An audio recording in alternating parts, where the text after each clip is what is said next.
Bem, meus queridos, vamos dar início aí ao nosso capítulo 5, Transição para a Modernidade nas Grandes Interpretações do Brasil. Já adiantando, porque nos próximos tópicos nós já vamos falar de alguns autores que vão trabalhar o pensamento dele diante dessas interpretações do Brasil. Aqui e o título faz luz a isso, grandes interpretações do Brasil, mas na verdade aquelas que tiveram maior destaque nesse período e que serviram para se falar da sociedade brasileira. Já adiantando para vocês não ficarem tão ansiosos, na aula de hoje a gente vai estar falando sobre dois autores, para a gente poder falar com uma certa calma e entender o trabalho deles e a forma de pensamento deles. E depois a gente vai dar continuidade da mesma forma aí que foi apresentado para vocês no livro didático de vocês aí nesse capítulo 5. Para quem tiver com o livro aí, esse capítulo 5 é na página 34. Aqui nós vamos começar a falar de Euclides da Cunha e as imagens do Brasil do litoral sertão. Eu já adianto que esses tópicos que eu separei são essas partes em negritos que está no livro, mas não necessariamente são falas de Euclides da Cunha, mas vai ajudar a gente a perceber como é que ele vai construir seu pensamento, principalmente para falar dessa relação entre litoral e o sertão, que basicamente vai significar o quê? Quem que era esse litoral? Era o Rio de Janeiro capital, com a sua modernidade, com a sua soberania nacional, vamos pensar assim, e o sertão que tem sua um pouco da sua menção deixada de lado, tem a sua relação deixada de lado. E aí mostra-se esse distanciamento diante dessa ordem social brasileira pós 1822, né, pós independência. Como que o interesse se foca muito na capital e naquilo que está próximo à capital, com alguns arquétipos de importância, como um arquétipo europeu e como uma identidade daquela que está dentro do interior do Brasil, ela é despercebida ou ela tende a ser apagada diante dessa nova ordem social que aí se fala de um Brasil. Mas vamos com calma que a gente chega lá. Então, a primeira parte que eu destaco aí, a imagem a ser valorizado era que se identificava com os valores da civilização moderna e particularmente europeia. Eu acho que isso é fácil de perceber, mas isso aqui está submetendo ao que também? Muitos escritores brasileiros, ao tentar traçar o Brasil, associavam esse traço à Europa,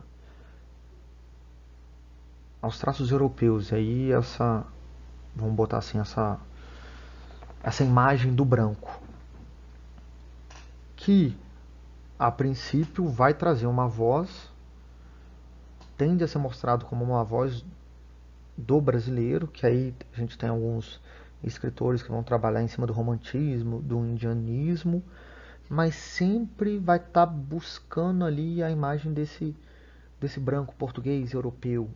Então isso era ruim, no final das contas isso acaba sendo ruim. Porque qual era a imagem realmente do Brasil? Quem que é esse povo brasileiro que é descrito através dos livros, mas que parece que ele não está totalmente desenhado? Né? Ele não tem uma cara do Brasil, ele tem uma cara de Europa. E aí, diante dessas discussões, dessas escritas, desse pensamento, e lembrando que esses livros eles começam a circular no Brasil e vão circular através das capitais, e eles vão serve-se para você reler a si mesmo, essa sociedade brasileira que precisava de uma afirmação. Quem que nós somos? E mais uma vez tentando articular essa ideia dessa visão europeia, quando você pensa quem que é esse Brasil, e através desses livros você tem uma imagem de uma soberania que está presa a traços europeus. Então isso era uma grande crítica.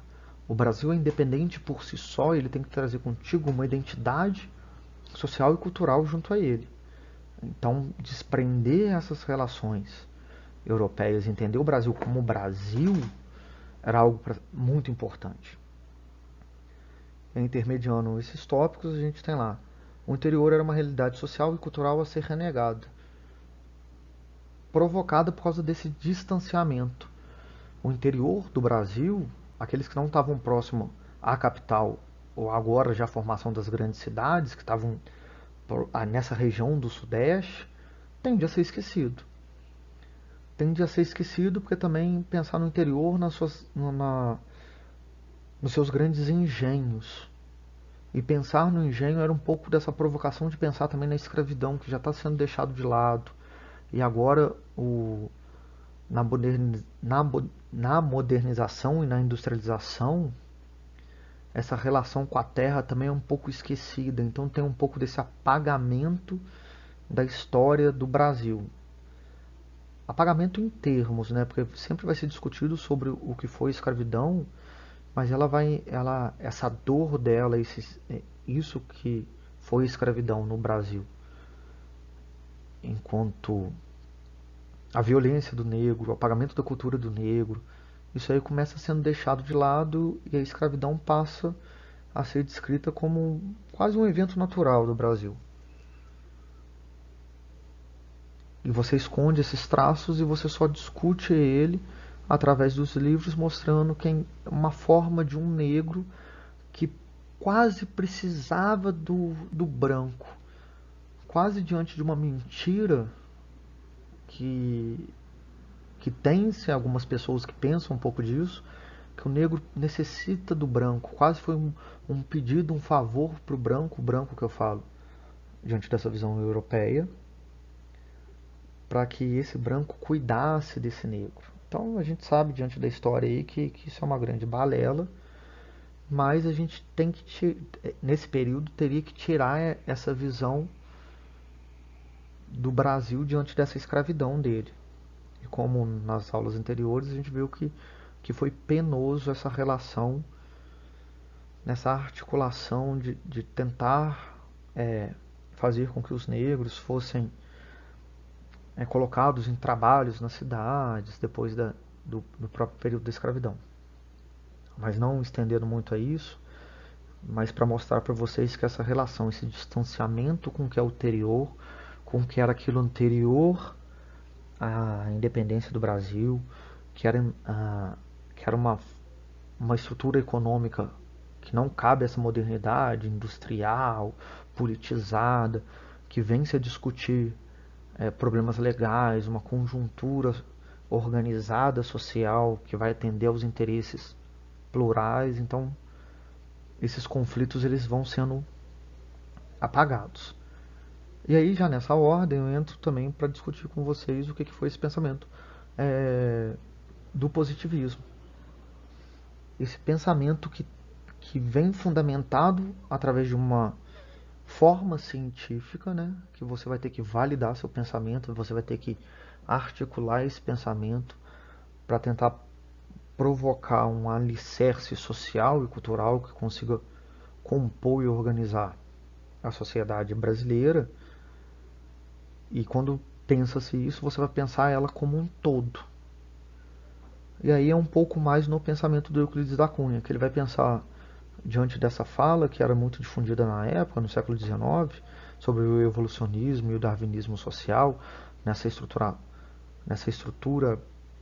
social que tende a evoluir, vamos botar esse tende a evoluir muito entre aspas, mas que ele vai falar que a evolução do brasileiro ela foi possível por causa do encontro do português enquanto branco, né, do branco, do negro e do indígena. Então, essa relação que foi importante para fazer o Brasil ser o que é. E aí vocês percebem que você começa a valorizar esse, esse traço, essa identidade cultural formada através desses grupos no Brasil. O Brasil não é somente esse símbolo europeu. Ele é um símbolo muito mais plural.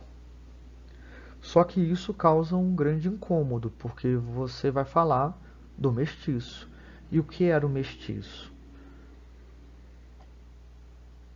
Era alguém que estava numa transição, que vamos botar assim, entre os brancos e os demais. E isso perdia um pouco essa soberania desse olhar europeu para o Brasil.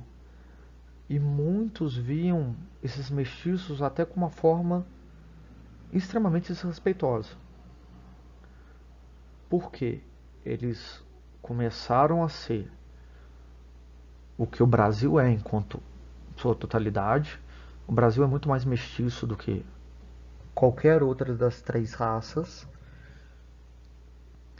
E assim isso causa um novo conflito de uma ordem social, porque você não quer ver esses novos indivíduos querendo discutir ou querendo ter uma fala diante dessa ordem brasileira.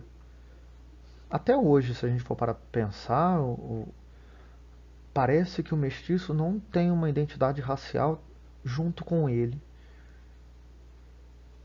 Apesar do que identificar, se a gente for pensar do brasileiro em si, a gente tem que pensar do brasileiro em sua totalidade e saber adequar esse encontro que é étnico e cultural, certo? E aí ele vai continuar desenhando um Brasil dele e vai falar muito do sertão. Por que que o sertão? Qual que é o cenário do sertão? O sertão acaba que ele se torna quase uma força por si só, porque ele vive à mercê de uma identidade que vem das capitais, mas ele quer se formar diante de uma identidade dele. Então o sertão ele não tem que ser visto como algo a ser renegado, mas ele tem que ser visto enquanto uma forma consolidada de você justificar quem que você é. Dentro desse Brasil onde você vai ter uma formação, uma identidade histórica, social e cultural. Então não é falar de um apagamento, mas entender como é que essas forças de articulação sociais elas são postas. Pensar o Brasil, mais uma vez, é pensar nesse vasto território brasileiro e não ficar preso a uma cidade ou um núcleo. E aqui a gente tem um pouco já descrito no livro de vocês do que seria a Guerra de Canudos. Eu não vou entrar em detalhe na Guerra de Canudos, mas é uma forma de resistência e afirmação diante de um cenário histórico, social e cultural. Então, nesse pequeno, ou talvez nem tão pequeno assim, slide, a gente discutiu algumas coisas. Eu já peço para vocês, como ampliação de conhecimento, né? Deem uma olhada lá nas obras de Euclides da Cunha e veja resuminho curto mesmo, para ver essa fala. Deem uma olhada, se vocês não sabem, mas eu acredito que sabem o que é Guerra de Canudos, para entender essa ideia de pensar a Guerra de Canudos não como um evento histórico que vai colocar em choque, vai ter uma guerra, não, mas pensar isso, a valorização de um pensamento que é social. Por que um grupo ele se fecha? Por que existe uma fala ali que querem fazer a exaltação para aquele grupo? E até pensar também nesses desígnios religiosos, porque aqui a gente não discute, mas que tá diante de uma afirmação social e cultural brasileira. O, não, a gente não vai desenhar muito essa relação religiosa, mas quando a gente fala de uma percepção social e a gente entender os símbolos, é importante a gente entender também essas outras essas outras articulações que fazem a nossa fala. Só para deixar claro, e aí não vou ter como fugir disso, falando de Europa, a gente pensa muito na Igreja Católica Apostólica Romana. E se a gente está excluindo, e que a gente vê até hoje, uma cultura dos negros, a gente está excluindo as religiões de matriz africana. Valorizando em cima de quê? Perspectivas morais que são aceitas ou são vistas enquanto valoradas através de um grupo que quer colocar uma ideia como centro. Certo? Vamos lá para o próximo, eu acho que vai ser um pouquinho mais rápido. E a gente fecha o nosso PowerPoint aula de hoje. E aqui nós vamos falar sobre Oliveira Viana e a defesa da modernização autoritária. É algo mais rápido, está na página 38 aí do livro de vocês. E da mesma forma que no slide anterior, separei duas partes, a gente vai discutir, e nesse caso de uma forma mais direta, pela própria apresentação do livro de vocês. Então vamos lá, divórcio entre o Brasil legal e o Brasil real. O que é isso? É para mostrar que o Brasil legal ele tinha um sentido de atribuições de leis, essa articulação, imagine, mais uma vez, essa sociedade sendo formada em 1910, 1950, com relação às constituições que vem passando pelo Brasil, esse, vamos botar entre aspas assim, cuidado com o seu povo. O que ele quer dizer? Que o Brasil legal, esse Brasil que está em função das suas leis, ele não vai ser representado diante do Brasil real. Você vai ver vários indivíduos, vários sujeitos ou vários grupos sendo deixados de lado. Através dessa formação social e cultural nossa, que faz de uma forma silenciosa, mas verdadeira, um silenciamento do outro. Quem que é esse outro? Esse grupo que é posto de lado no Brasil. Então ele vem questionar isso, como que nós, diante de toda a organização dessas normativas, desse pensamento racional, que pensa falar de um Brasil coeso, diante das suas relações, diante da sua apresentação para o mundo, para mostrar sua cultura, seus valores, como que esse Brasil legal, diante de um papel, né, ele é altamente sustentável, mas diante da sua realidade ele é um pouco distante de acontecer. E aí ele vai mostrar um pouco do que foi esse período também sobre uma eugenia. O que é uma eugenia? É tentar fazer um embranquecimento, tentar fazer mais uma vez um esquecimento das raças, daquelas raças que não têm o perfil para serem aquelas que vão dominar o Brasil. Vamos usar essa minha palavra muito entre aspas, porque quando eu falo dominar, esse imperativo, eu quero mostrar o que? Mais uma vez que estamos diante de uma ótica branca europeia. E parece que nós temos que ser uma nova Europa no Brasil. E muitas vezes esquecendo as valorizações históricas, sociais, culturais, étnicos culturais que são formadas através do encontro das raças no Brasil. Então isso foi algo que foi extremamente marcante diante dessa consolidação, diante dessa formação desse cenário brasileiro. Quando eu parei aqui, até pensando, até hoje é um pouco difícil isso. É só você ver como que nós percebemos esse outro. Esse outro, aquele que não tem uma voz tão ativa diante da nossa sociedade. É simples. Igual, mas é para mais uma vez mostrar como que relações sociais elas vão se validar por causa de formulações legais, né? De leis. E através de traços econômicos também. Aqui a gente não discutiu muito dos traços econômicos, mas perceber uma sociedade qualquer, ou perceber a nossa sociedade em formação nesses períodos, é entender esse movimento histórico que a gente vive. diante de formulações de leis, diante de processos econômicos também que não estão claramente descritos aqui, mas é pegar essa passagem e entender o que foi aqui em 910 e 950.